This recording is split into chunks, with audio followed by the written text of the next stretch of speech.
2 weeks ago, last week, sorry.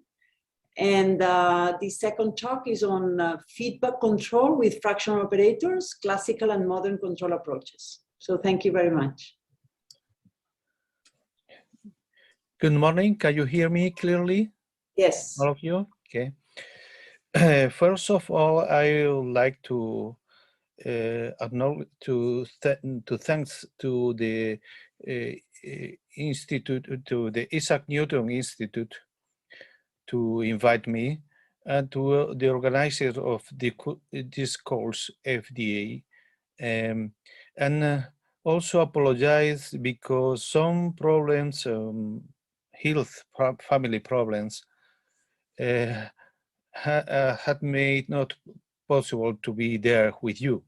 Yeah, I was very enthusiastic to visit Cambridge and to meet you personally, but I cannot travel at this moment, and also we lost my first talk because it was not possible to connect on last Monday. So I apologize. Okay, I will try to give you an insight, or at least of my lost talk. Okay, today I will devote 10 minutes to the topic. Okay. Okay. I like to start my talks on fractional calculus by citing this sentence by Gunther Stent: "A discovery is premature if its implications cannot be connected by a series of simple logical steps to canonical or generally accepted knowledge." This is the case, at least in engineering and in control engineering of the fractional calculus. It is people is very reluctant to apply it and even to consider it, because it cannot be connected by a series of simple logical steps to their canonical understanding, the canonical education. Okay. We will try to solve this problem. So from the last lecture, it was in the application of the fractional calculus for very tiny machines, micro robotics. Okay, this is the general frame or framework is could be seen as the new views of the human nature. So Jacques Monod, in his book Chance and Necessity in 1970, in chapter 1, speak about strange objects and tell us about self-constructing and self-reproducing machines. In chapter 3, he tells about Maxwell demons, so how proteins can be seen as molecular agents of structural and functional teleonomy. Teleonomy for him means project, purpose. Okay, and in chapter 4, he speaks about microscopic cybernetics, cellular machinery. We can see all this in this video. Okay, this video presents you, maybe you know this, but this is for illustration. Yes, the machinery to pass from DNA to protein. Okay, this is a perfect equivalent to a process in a fabric, in a production process. Okay, is a code that is replicated using singular, very simple steps that could be made for any machine. Every step, I mean, can be made for any machine. The total work is a kind of algorithm, okay, that can be reproduced. Okay, let's go ahead. This is the production of the protein. Okay, you can emulate in a production process here this process. Okay.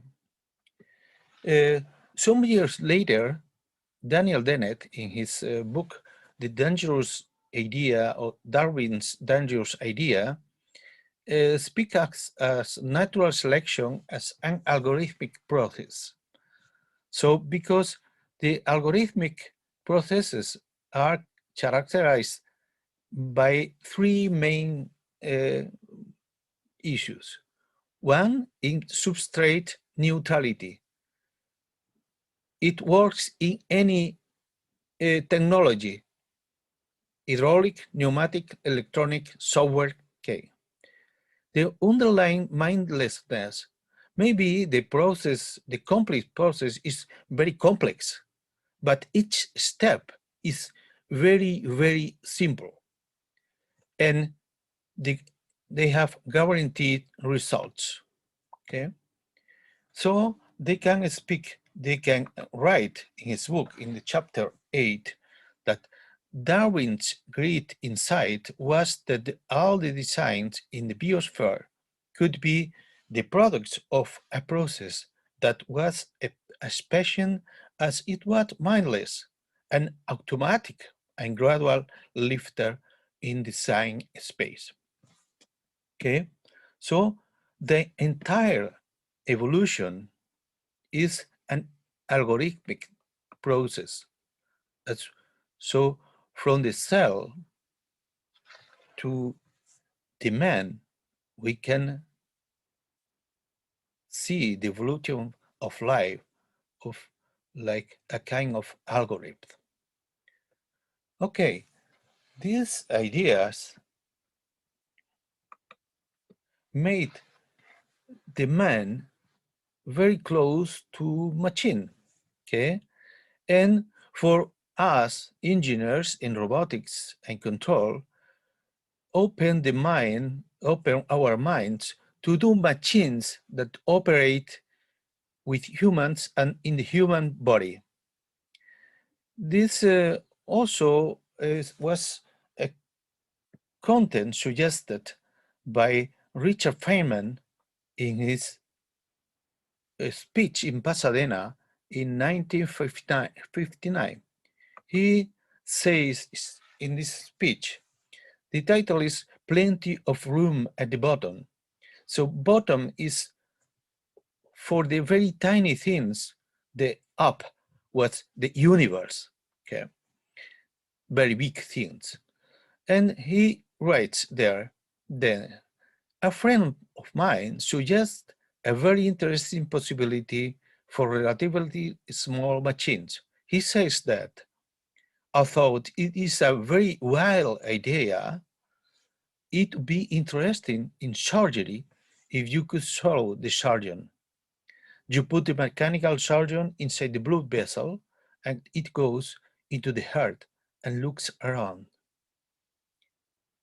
Other small machines may be permanently incorporated in the body to assist some inadequately functioning organ. Now comes the interesting question. How do we make such a tiny mechanism? Okay, this was 1959. We now are close to do such a tiny mechanism. As you can see in this animation, this is not a video of the reality, but an animation with a purpose. It's an autonomous micro robot that can navigate the fluid vessel, circulatory system, human circulatory system. And it's a robot that is launched by a catheter, and the robot can go to the heart or to the brain or to remove clots or to solve some problems. This is totally artificial with a small camera and a small motor and a flagellum that mimic the cells inside the body. Okay, this is the main purpose of the micro robotics now, but there are many challenging issues. Okay, apart from the problem of giving energy to these robots, is another problems arise, mainly because the significant increase in surface to volume ratio. So increased viscosity of the medium, viscoelasticity, wear and friction. The friction covering side, load, and velocity are dependent. The non-rigidity, significant Brownian motion, and inertia is almost irrelevant. So pattern of motion has no or low dependence on velocity. Okay. So this is the Smolowski-Feynman ratchet. This is how moves the Brownian motors, molecular machines. So this is the force that drives, and this force is Brownian, stochastic. Okay, we can see several works in this topic. For example, one by Benoit Mandelbrot, fractional Brownian motion, fraction noise and applications, or one paper by Ralph Mettler and other people, how molecular motor work in the crowded environment of cells. So anomalous transport, anomalous diffusion, a random walls guide to anomalous diffusion, a fractional dynamics approach by also Blas Mettler. So with this, and also we can find papers on fractional Langevin equation. Okay. So, but it's not the only things. So bizarre numbers enter in the list of cats. For example, for no inertia, Reynolds number. When we are a low Reynolds number, time, in fact, makes no difference, only for configuration. This is a historical paper, but E.M. Parcel is life at low Reynolds number. So Reynolds number is a kind of relation between inertial forces and viscous forces. And if it is low, like in the case of the tiny machines inside the body, so this is time in fact makes no difference. This leads you to a different kind of movement for the robot for obtaining propulsion. Okay, and also the Deborah number that give rise to rheology. Deborah is because the book of Judges in the Bible, the mountains flowed before the Lord. The mountains do not flow, but at the eyes of the Lord, there is time enough to observe that the mountains flow. This Deborah number is a relation between relaxation time and observation time. Then we can summarize that for tiny machines, micro or nano robotics, we have at least several characteristics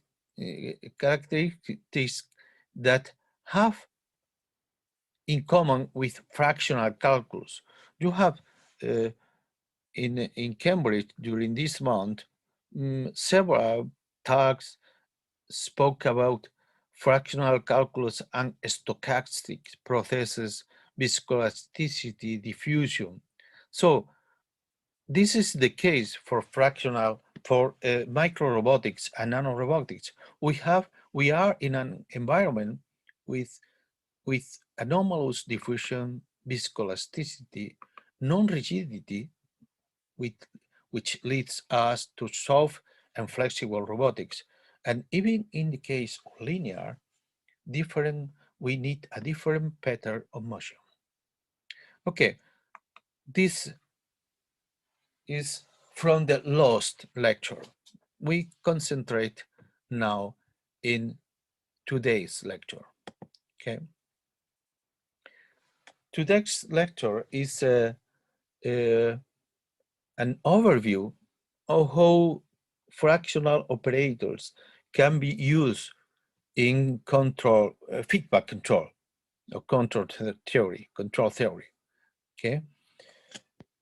And the most of the time I will concentrate on state space ideas or state space approach.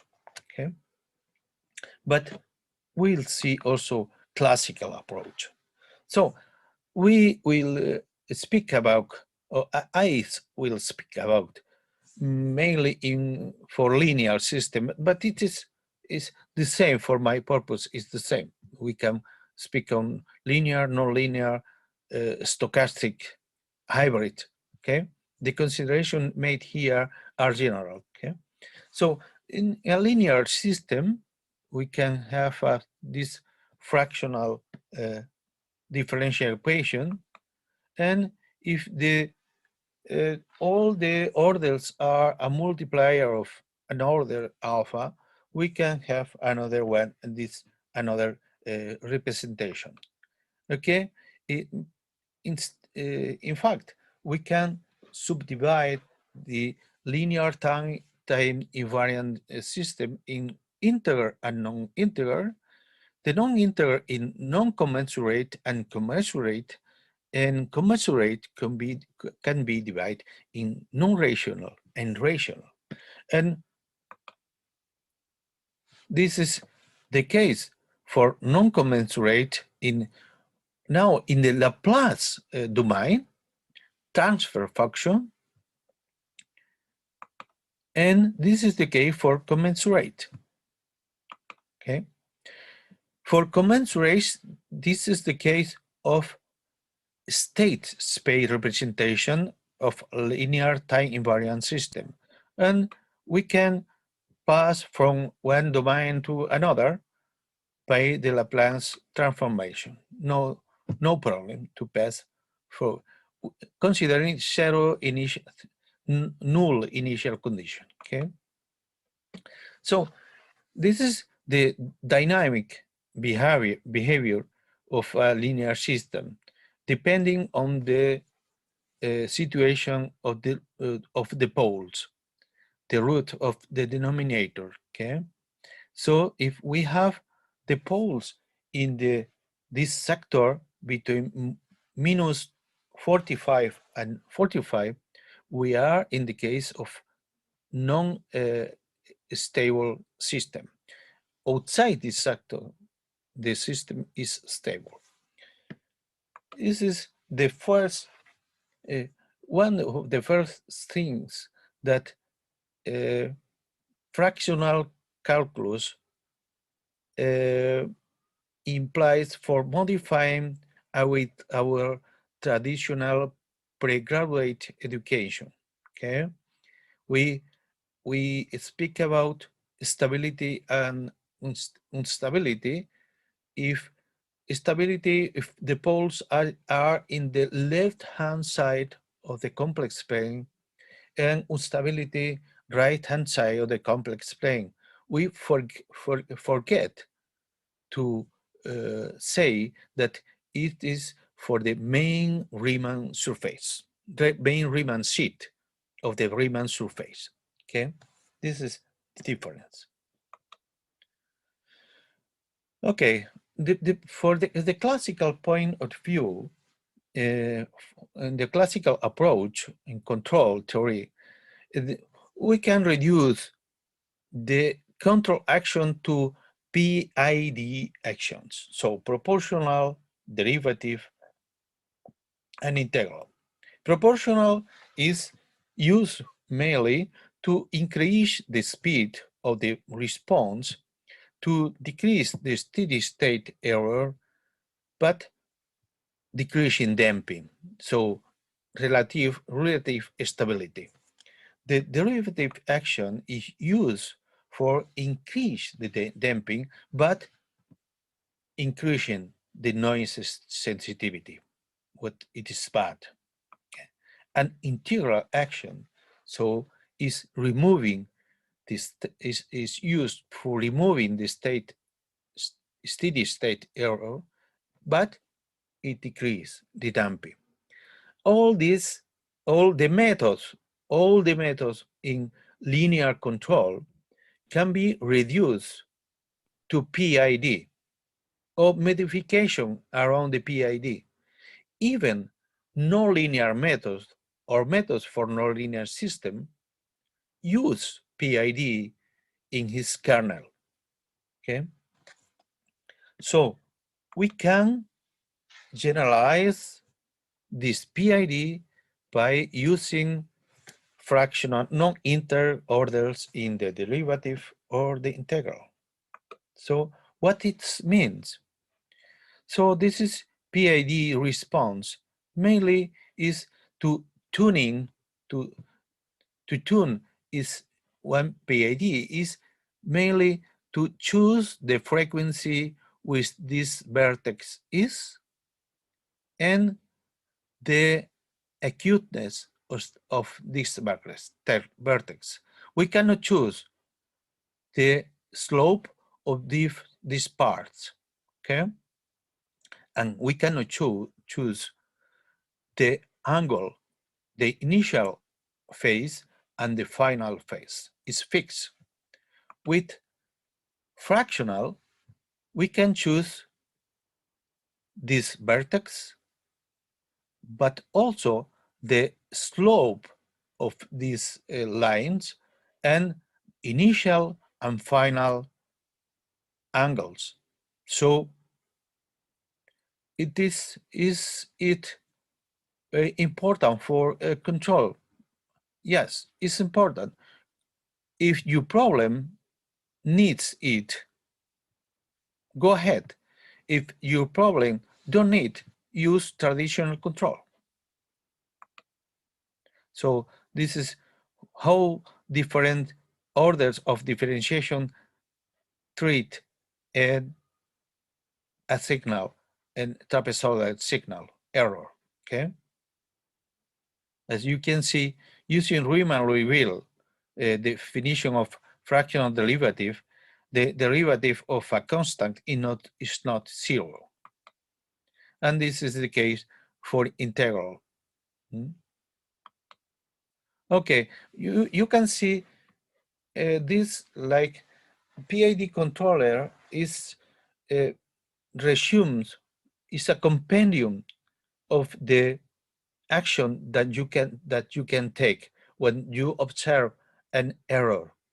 When you observe an error, you can use this present value to correct the error.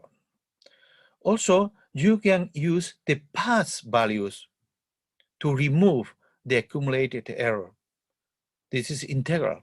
Or you can use a prediction of the error. This is you can see see to the future. This is derivative action. Okay, but by using fractional operators, as you probably know, because at least Professor Igor Barlumni spoke about this in this course. Okay, with this, with fractional, this is not only past, present, and future. This is there are different points of view to watch the future or to watch the past. Okay. In the case of fraction of integer part, this is a traditional reset implementation. Okay, automatic reset. You can see that is mainly here. This is a, in this block. This is a filter first. And the order of the filter is lambda, the order of the differentiation. You can see here the effects of integral time, okay, for order 1, and you can see here with which is the effect of order is totally different. It's totally different. It could be good for your application or bad or unnecessary. Okay. In the case of PD action, derivative action also can be seen as the inclusion of a filter, and this filter have different characteristics depending on the order. Okay, is phase and magnitude can contribute with phase and different phase and magnitude.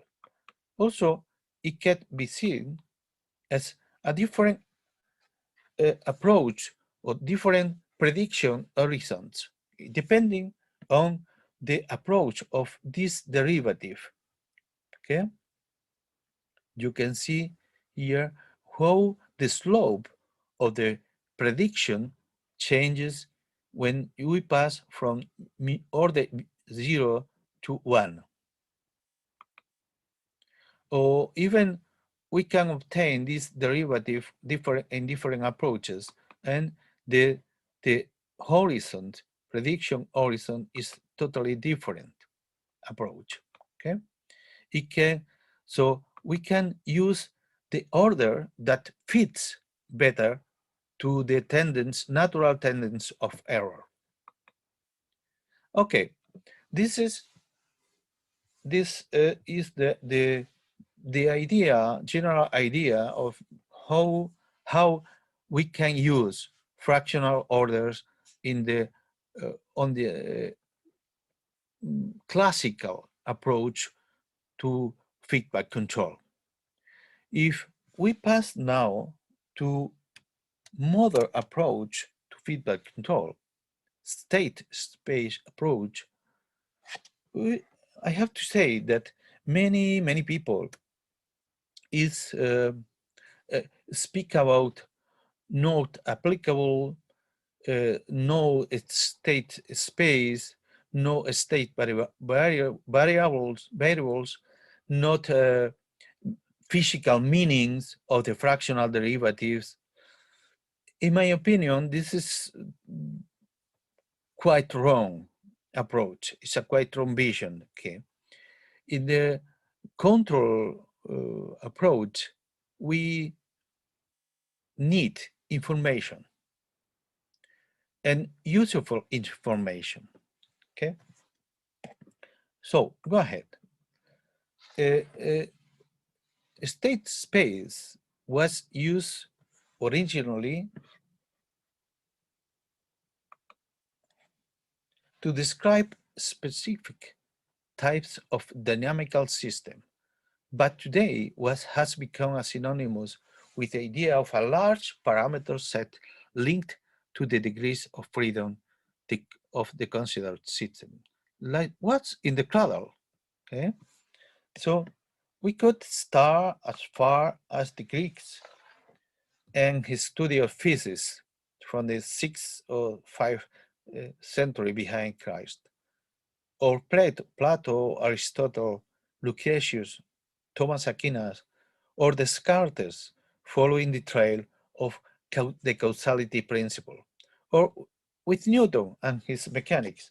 But we'll start with Laplace, Pierre-Simon Laplace. In his philosophical essay on probabilities, he writes, "Thus, we have to consider the present state of the universe as the effect of its previous state and as the cause of the one that is to follow. An intelligence that at a certain moment knew all the forces that animate nature, as well as the respective situation of the beings that compose it, if it were also broad enough to subject such data to analysis, could include in a single formula the movements of the largest bodies of the universe and those of the highest, lightest atom. Nothing would remain uncertain, and both the future and the past would be present before his eyes." Okay, this is the idea of Laplace, and this is the idea that usually infected the consideration about state variables, the physical meaning. Okay, this is another kind of question. This is a question for determinist, causal effect. So this is more philosophical and physical question. But we will try to fix the engineering question, okay? And engineering is totally different. In 1838, Liouville, with no reference to dynamics nor mention to phase space, studied the system of n first-order differential equation and with the complete set of solution. Okay? No reference to the physics. In 4 years later, Jacobi recognized that this kind of differential equation describe mechanical system, particularly those implying in Hamiltonian dynamics the position coordinates and the momentum coordinates. So this is a tangled way. Okay, first physics, then mathematics, again physics. At this moment, no concept of space was beyond our physical 3 dimension. The idea of a generalized space had to wait for the time to extend the concept of variable from algebraic entities to coordinate x's, and this way culminates with Riemann. But again, Riemann, mathematics again, now Boltzmann, physics again. So in Boltzmann papers about kinetic theory of gases, he makes an analogy between the physical trajectories of a particle in a two-dimensional space and the Lissajous figures. And he spoke for the first time with the term phase. After that, 8 years later, Maxwell used this term phase to speak about the motion of a system, and the phase was the couple of the coordinates, okay, momenta and position. Okay, this is the story, and the final part of the story for the establishment of the concept of state variable was made by Henri Poincaré. He solve one problem proposed by Victor Lefebvre, and wrote the book Les méthodes nouvelles de la mécanique céleste, where he established the foundation of phase space and state variables. Okay, but again, only we have only a system of reference. Okay, for control theory, there is a fundamental paper by a fundamental man, Rudolf Kalman. In 1963, he considered, in this paper, he considered two models of physical system. The one based on vector differential equations, it is phase, space and state variables, and the one based on transfer function. And he says that there are two different languages who use what's at that time surrounded by confusion. And still now, the difficulty, he says, is due to insufficient appreciation on the concept of a dynamical system. Control theory is supposed to deal with physical system and not merely with mathematical objects, such as a differential equation or a transfer function. We must therefore pay careful attention to relationship between physical system and the representation via differential equation and transfer function. And this is the key question. So when we speak about no physical meaning of fractional derivatives, no physical meaning of initial condition, that you must use Caputo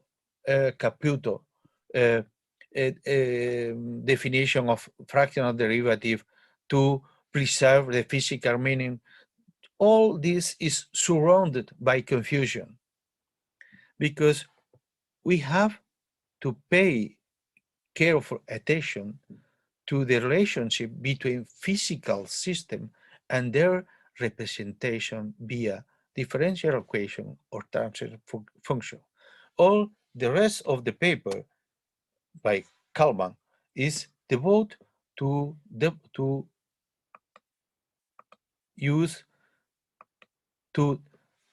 establish a precise definition of physical using the Newtonian causality, and to give us the key points to obtain a representation of this physical system in mathematical language. And in this representation, states don't need to represent a physical magnitude, because it's only a system of coordinates, a reference system. Okay, the other problem is that with the concept of state of the minimal amount of information about the past history of the system, which suffice to predict the effect of the past upon the future. Further, we said that the forces acting on the particles are the inputs of the system. Any variable in the system which can be directly observed is an output. Okay. Kalman used the term very carefully. Okay. So he defines a mathematical structure and define let me skip some subtleties. Okay, defines the input, the output. Okay, and say given a fixed value of t, time, and x coordinates is equivalent to specifying at some time t the state t x of the system. We call the couple Tx a phase and the entire group a phase space. So this is the formulation of state space. In this case, F, G, and H don't need to be linear. And say, Kalman says, to justify our claim that equations are a good model of physical reality, we wish to point out that these equations can be concretely simulated by a physical system. So I like to remark that in the term simulated, okay, you can do this in a general purpose analog computer or now in a digital computer, a traditional normal computer. Okay, so indeed the numbers or functions f, g, h may be regarded as specifying the wiring diagram, so the algorithm in the computer that simulates the system. No physics here. Okay, so from the point of view of physics, a dynamical system must be defined in terms of quantities which can be directly observed. Okay, we can proceed by measuring the impulse response matrix, so the response to an input in the form of an impulse, by applying to each input with the system arrest and impulse, and observing the effects on the outputs. If we succeed in the task, we can obtain a realization of the system. This means that the system can be built using the standard techniques of simulation. Oh, the impulse response matrix determine the dynamical equations of the system. Okay, this is an example how to proceed to obtain the impulse response of the system and then proceed. So, summarizing, the work by Kalman and people usually even in control theory forget the origins of the things, the origin of Kalman's proposal. So in the original works by Kalman, he, despite appealing to physics, the state space is considered as any n-dimensional real vector space. Any basis in X is a set of n vectors linearly independent. Doesn't matter if with physical meaning or not. There are infinite many bases that can generate this space. The coordinates with respect to some fixed basis I call states variable. A point in this space is called state. So directly relate to state with physics is not correct. Yeah? You can have a state variable, a proper state variable without physical meaning. For control, we can summarize like this. There are internal variables that called state variables, whose value a fixed time for the state.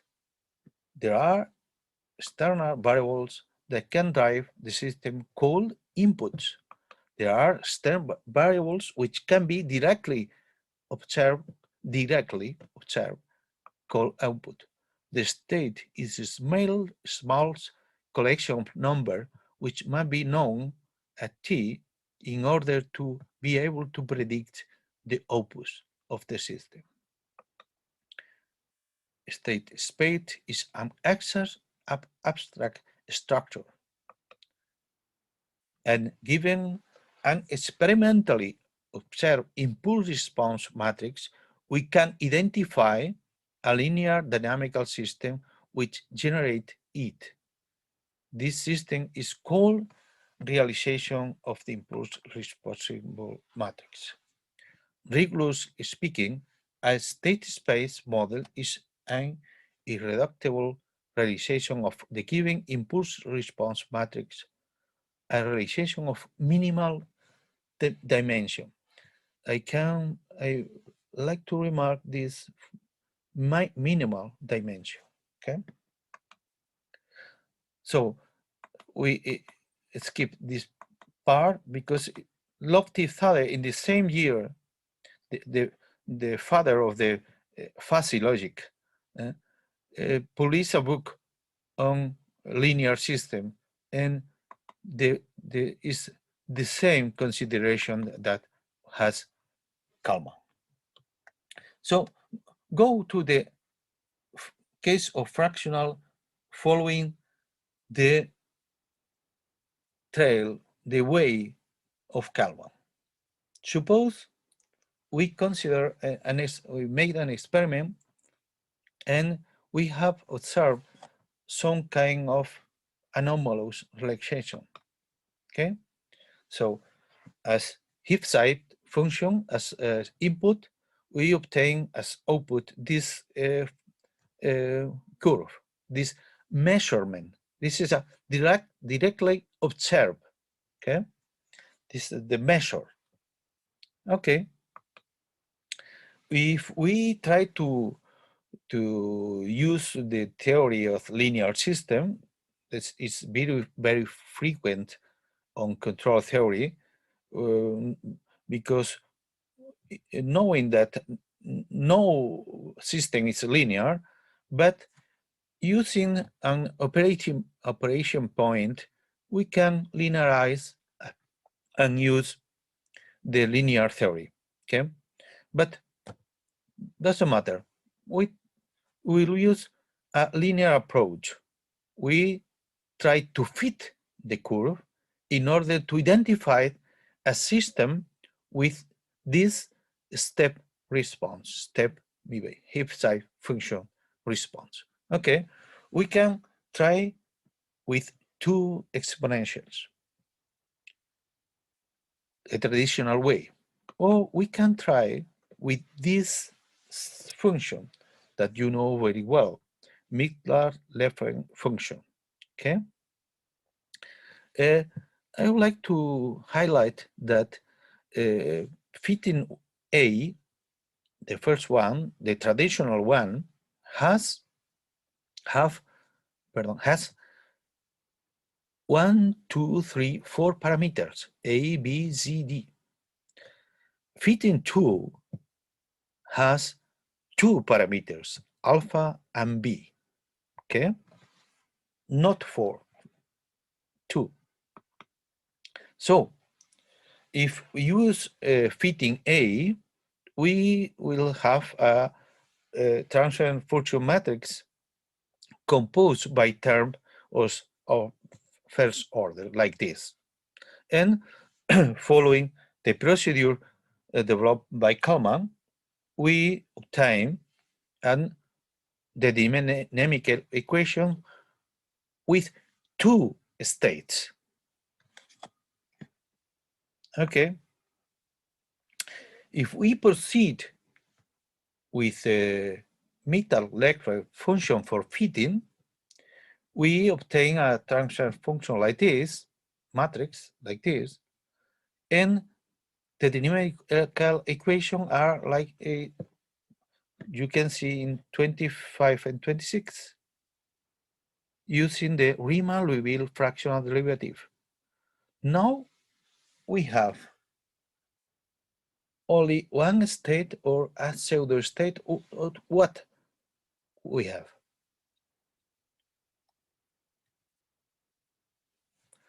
The question is, you can see now the fittings. The blue is the data. The red is the traditional one, exponentials, with two states. And green is meter-Leclerc with order alpha, with one state. Okay. So the question is there any reason for consider the first model, the one based on exponential, more realistic, with more physical meaning? I don't think so. I don't think so. This is comes from the confusion between the physical object, the physical reality, and the mathematical model. So I go now with minimal.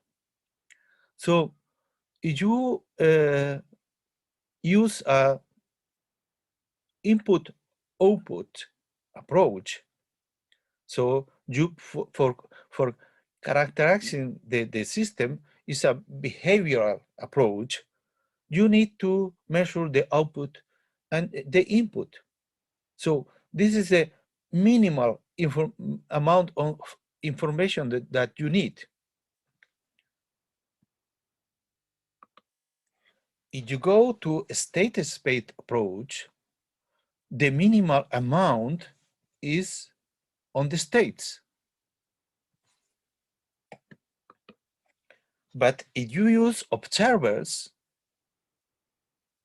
you don't need to measure the states. You only need to measure the output and observe the states.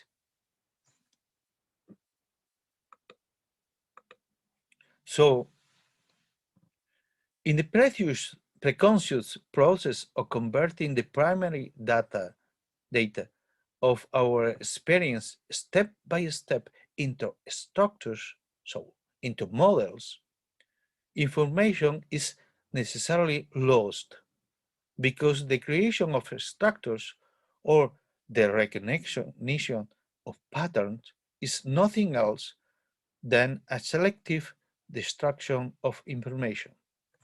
So why not to generalize this concept of minimal amount of information? So this is a system, inter-order system, block diagram of the graphical version of the equations. Okay. Okay. Suppose we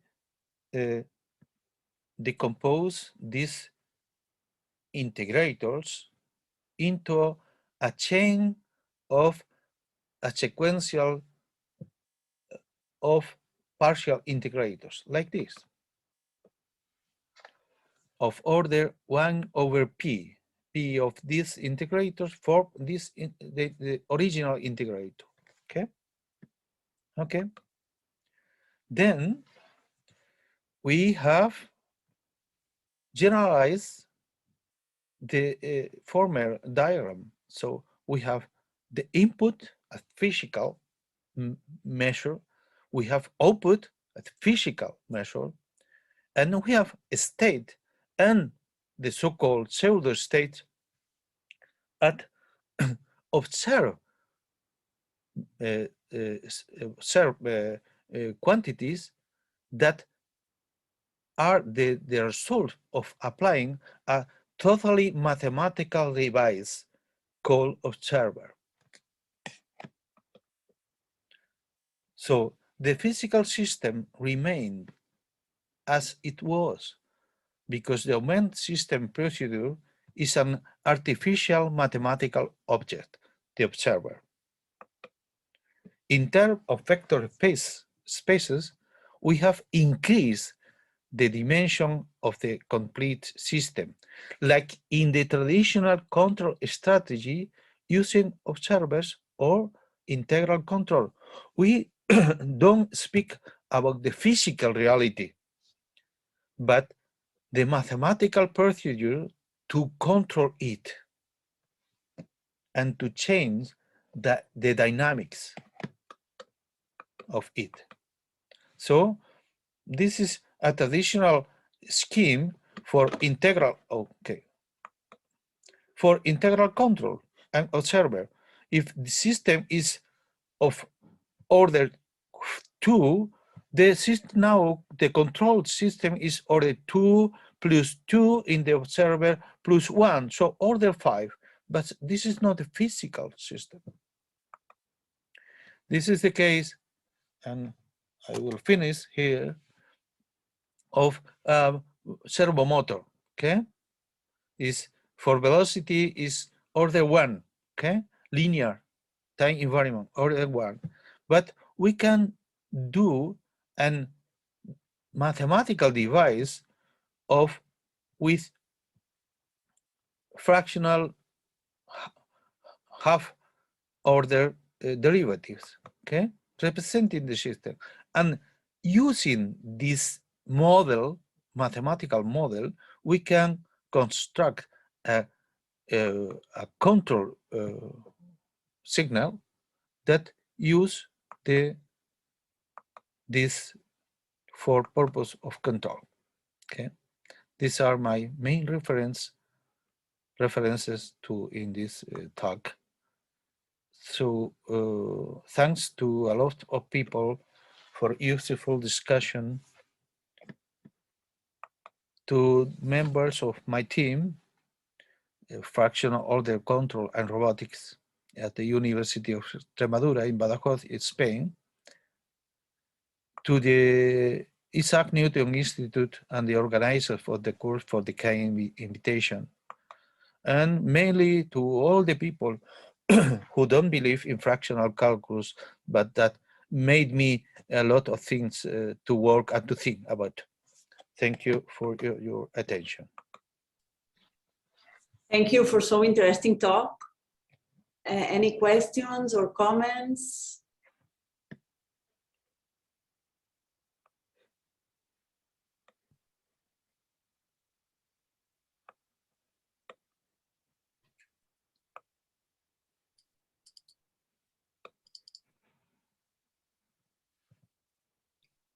Okay, then we thank the speaker again.